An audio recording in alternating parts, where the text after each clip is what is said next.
This is bringing back a lot of memories of that little Ninja 300 and just how it sounded like. You know, you ride the little Ninja 300s and it just sounds like you're hauling ass when you're not. It's kind of a trip. It's pretty cool though.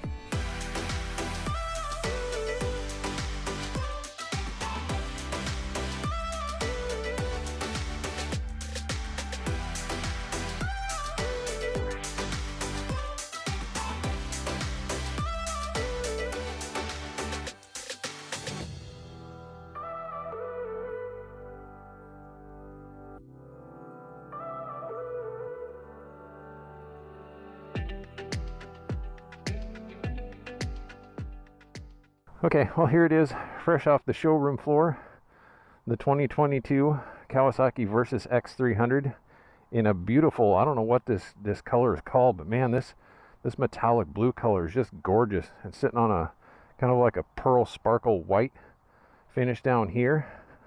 Oh, are those stickers? Okay, those are stickers. So maybe if I get tired of those Versys stickers on there, I could take those off of there at some point in time, but I'll leave them alone for now. So this thing, first impressions riding this, it brings back a lot of memories of that little screaming parallel twin in that Ninja 300 that I had for my very first motorcycle.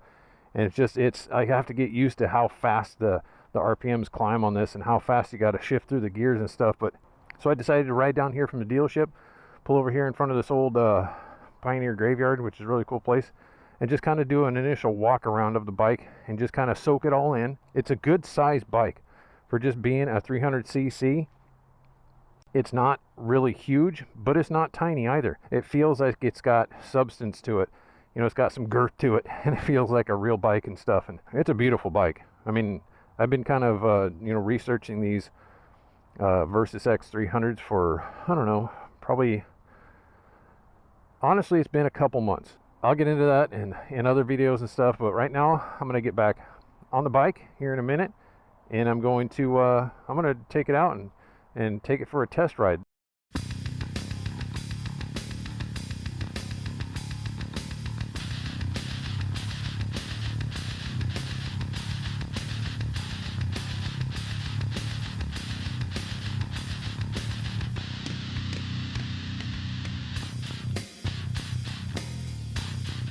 Okay, so here we are, sitting on the Kawasaki Versys X300. I got to get used to that, man. I gotta tell myself that that's okay. That's okay, because you know I'm dealing with like this here. But man, these things rev twice as high as your typical bike does. So here on the instrument cluster, we've got a button here. What does this do? Okay, that's changing average mile per gallon. Got range, mile per gallon, probably instant. I don't know what that is. It's like I push it a few more times. We'll just go back to average. Let's see up here. That's trip A. Let's see. Trip B. Odometer. 1 mile on it. We'll leave it on trip A. So over here we got all the warning lights, neutral indicator, ABS light. Over here we got the analog tachometer. We've got the gear indicator in neutral. We've got a clock right down there. Probably correct. Here, temperature gauge, fuel gauge, miles per hour, trip, and fuel consumption. So typical controls on a motorcycle. I'm sure I don't have to go into too much detail about this stuff. Throttle, front brake, kill switch, start switch. Over here we've got the clutch. We've got the high beam, low beam. We've got turn signals left and right. Press center to cancel, horn button, and hazard switch. And over on this side we have the press to flash or flash to pass button. Anyway, so let's get out on the road here. Man, this seating position. First impressions about the seating position. It is very, very nice. So, okay, we're on a 300cc that wraps out to 1,000,000, so get used to that again. For braking procedure, I'm pretty sure I'm supposed to try to keep it below like 4,000 or 6,000 or something like that, which is damn near impossible on such a high revving motor. That is if you ever intend on doing the speed limit. So so we're well into second gear by the time we get across an intersection. I'm gonna have to swap out this clutch lever with an adjustable one, simply because this engages so far out. So I'm in 5th gear doing 35 miles an hour, 34. There does seem to be some noise on my helmet from the windshield, but that's not a big deal. I'm more concerned with the buffeting, which I absolutely hate on a bike. So the seat on this thing, I can already feel a hot spot on my right butt cheek, so that's gonna have to do something about this. Either buy another aftermarket seat or add a pad for this thing just to kind of make it more comfortable. But as far as the riding position goes, it's very comfortable. I got my legs are tucked back just slightly in front of my hips on the pegs, so they're kind of in a aggressive position for my legs. But the nice thing about it is this fairing is doing an excellent job of keeping the wind off my legs. I don't even feel anything on my legs, which is good, I guess. Put her into 6th. Oh, I forgot about the little eco light that tells you when you're being a good rider, when you're being green. But looks like standing up on this bike is not going to be a problem. Downshifting is no problem because Kawasaki likes to put slipper clutches in their bikes. Makes them easy for beginners to ride. Shifting is very smooth. Give it that. There's basically zero vibration in this bike. I can feel just a tiny bit in the seat of my pants from the vibration from the motor, but it's almost next to nothing. It's like a tickle. But everything else is nice and smooth. The handlebars feel good. There's no vibration in them. I don't feel any vibration in the chassis whatsoever, so that's good. So far it's a nice smooth riding bike. Sitting up nice and high above traffic. I guess my head height is probably about the typical head height of somebody driving around in an SUV or a tall pickup truck, which is nice. Visibility is really good out of the mirrors. I can see really well. That's no problem at all. Corner's nice. Wow, it tips into the corners really well. But I do have to be careful. Brand new tires. Speaking of the tires don't feel like they're too firm. They feel good, absorbing the bumps really well. Suspension is doing an excellent job. I gotta say, the suspension on this thing compared to the Ninja is quite a bit different. It's got a nice solid feel to it, but on my Ninja, of course, just being leaned forward so much on that bike, it gave it a pretty different feel. Now I'm not so sure about, you know, what kind of shocks that Kawasaki uses on this, or the forks, compared to what they used on the Ninja 350 or the 300, but it feels nice. The suspension is well sprung. It's not too hard, not too soft. I gotta ride up and put some ethanol free fuel into this thing. I want to fill the tank and reset the trip odometer on it just so I can get a good gauge of the actual fuel economy of this bike. These are supposed to get, I think, around 70 miles per gallon, maybe 80 or something like that. And it's got a huge tank on it. I think it's like a 4.3 gallon, if memory serves right. I know it's 4 gallons plus, probably even more. But so doing that, you know, my math, you're probably looking at a range of right around 300 miles on a tank of gas out of one of these things, which is excellent. Most motorcycles that you buy, you can probably count on getting anywhere between 100 to 200 miles on a tank, and this thing can go well beyond 200 miles on a tank of gas, so that's phenomenal.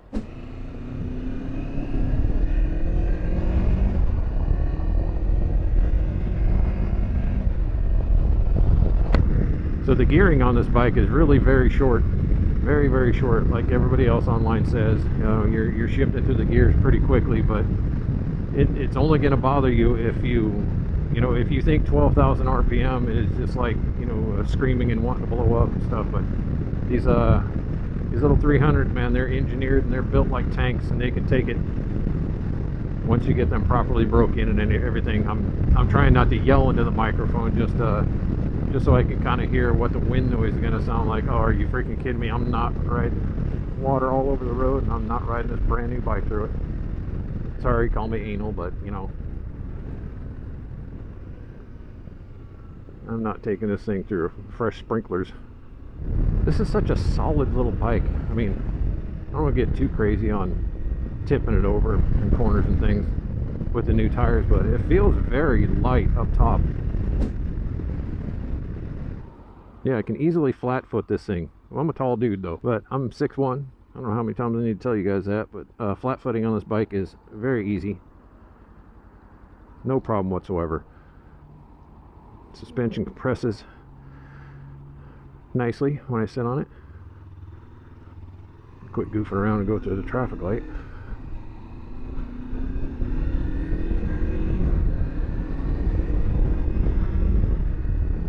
What was I gonna say? Oh yeah, I got it topped off with fuel, and I'm gonna take the bike out over to the freeway and do a short freeway run on it, because I've taken it up to, let's see, I've taken it up to about 55 miles an hour, and I'm gonna say about this windscreen, there is absolutely no buffeting.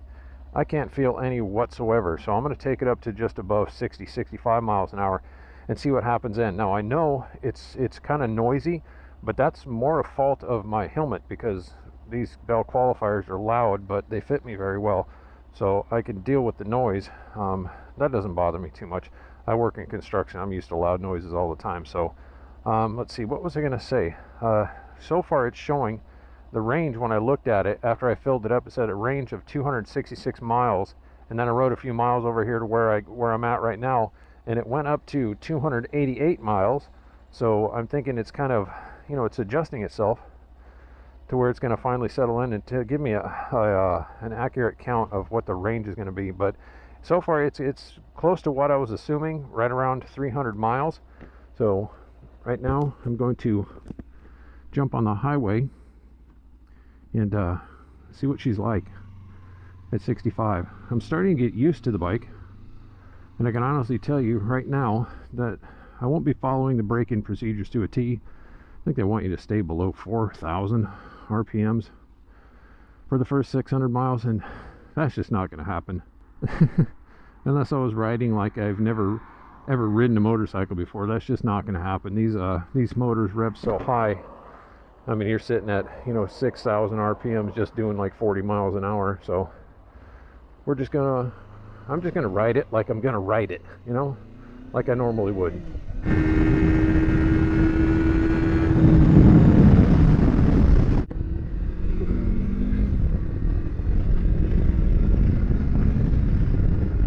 So I'm hoping that my voice is overpowering the wind noise. Wow, dude, you have the common courtesy to give a guy room when they're pulling out into traffic. That's awesome. So let's see how she does on the highway over here.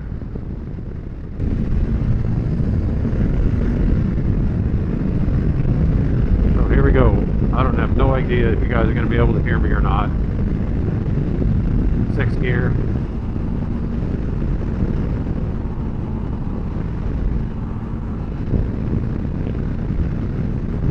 There we are, 62, 63, 64, 65.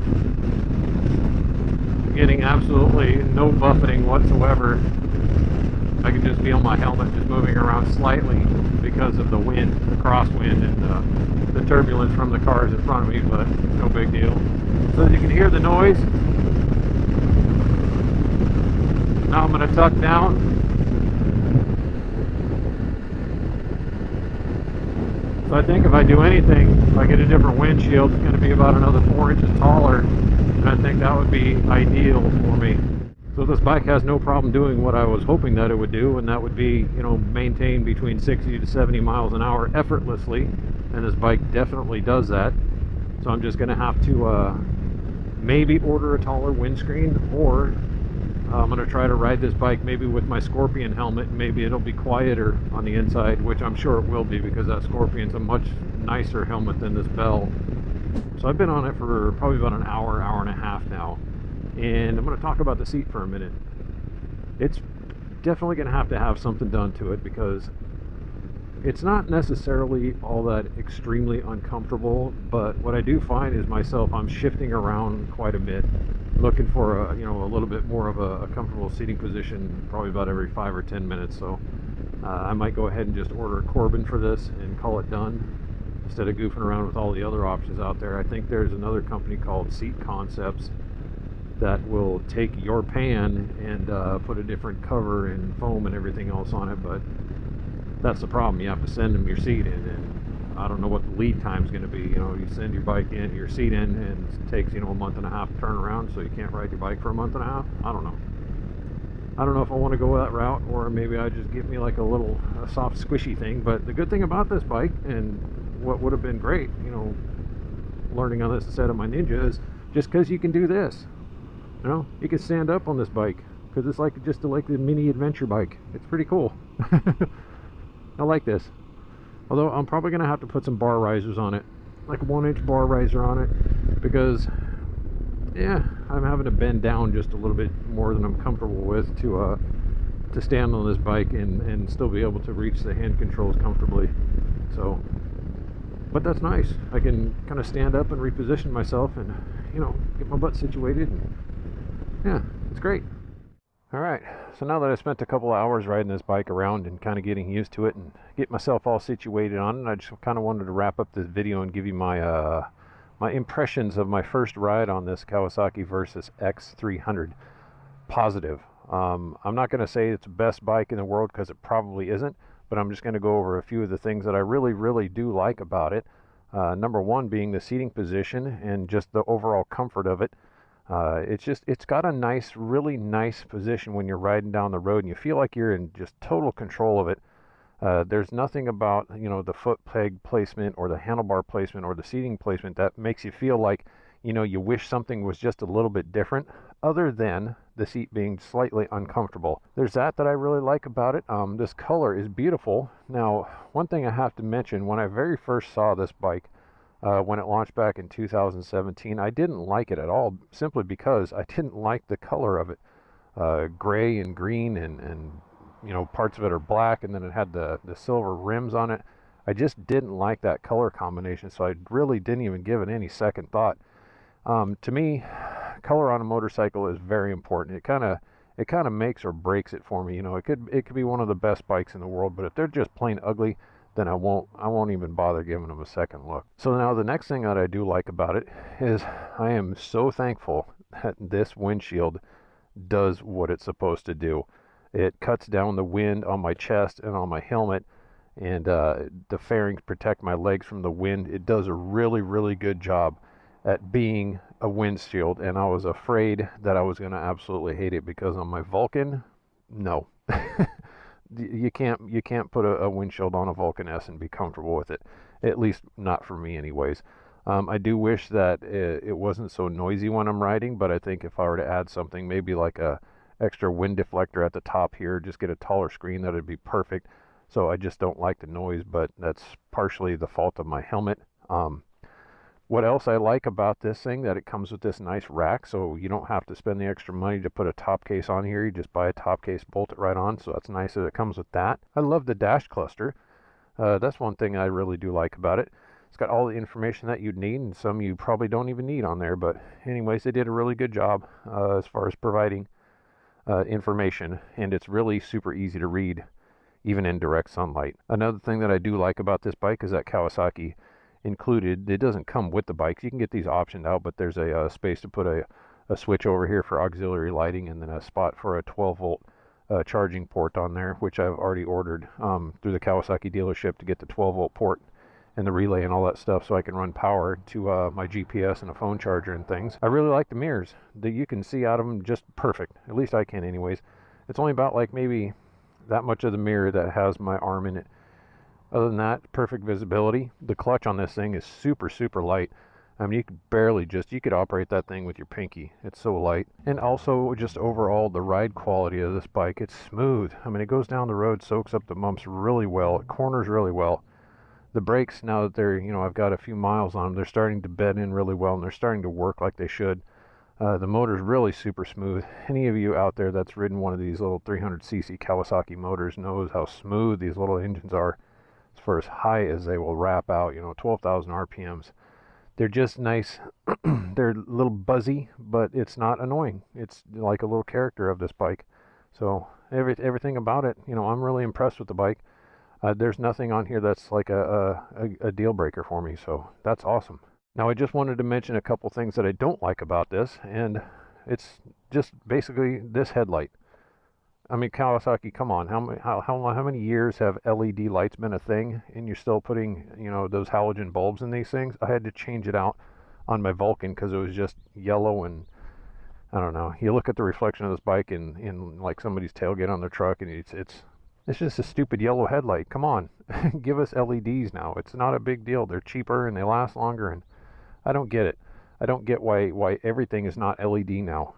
It's just so much better. And then, of course, my only other complaint about this bike is the seat. Like everybody else complains about the seat, how they're so uncomfortable. Although my complaint is probably not as strong as some of yours out there. You know, you complain about it being very firm and uncomfortable on rides and everything. So I'm going to take care of that. I'm going to give it a little bit while longer and see if it will break in some and soften up a little bit before I go ahead and order a different seat for it. But anyways, I'm going to go ahead and wrap this video up now. This is basically just this has been my first impression test ride of the Kawasaki Versys X300, and I'm going to give it a big thumbs up. It's a great bike, you know, especially for the price. It costs you right at $6,000 for this bike. You know, out the door you're probably around $7,000 with tax, title, license, dealer fees, prep, and all that stuff like that. So you're around about $7,000 financing, and it's a great bike for the deal. Anyways, everybody, thanks a lot for what the heck is that gray thing in there anyways? What is that? I don't know. Some sort of smushy gray thing in there. Maybe to keep the rotor from clinking around or something. But thanks for stopping by the channel. Remember to give a big thumbs up because I really do appreciate it. It helps my channel out. And we will see you all later. Thanks for coming along for the ride. Have a good day. Safe riding and all that good stuff. And we'll see you on the next one.